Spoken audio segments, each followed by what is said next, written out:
Whip cream নিয়ে খুবই basic কিছু প্রশ্নের আনসার দিব আজকের ভিডিওতে, আর এই ক্রিমটাকে কিভাবে খুবই পারফেক্টলি স্টিফ করতে হয় সেটাও আজকের ভিডিওতে বলে দিব আপনাদেরকে। হুইপ ক্রিমের জন্য আমি সবসময় একদম বরফ ঠান্ডা হুইপ ক্রিমটা ব্যবহার করে থাকি, আর আমি এখানে আস্ত চিনি ইউজ করি। আর যাদের এই চিনিটা মেল্ট করতে সমস্যা হয় তারা কিন্তু আইসিং সুগারও ইউজ করতে পারেন।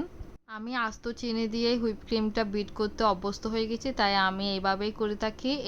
এবারে বিটারটিকে মিডিয়াম স্পিডে রেখে এই হুইপ ক্রিমগুলো বিট করে নিতে হবে যতক্ষণ না এগুলো স্টিফ ফর্মে চলে আসছে। আর কিছুক্ষণ পরপরই এই সাইডে যে ক্রিমগুলো লেগে আছে সেগুলো স্প্যাচুলা দিয়ে মাঝখানে নিয়ে এসে আবার বিট করতে হবে।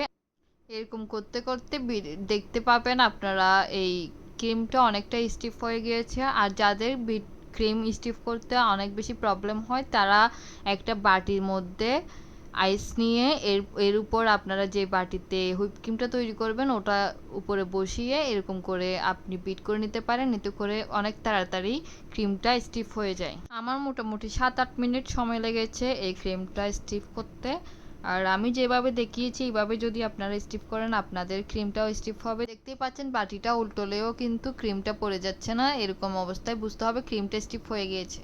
আর ক্রিম কিন্তু কোনোভাবেই ওভারবিট করা যাবে না, ওভারবিট করলে ক্রিম নষ্ট হয়ে যাবে।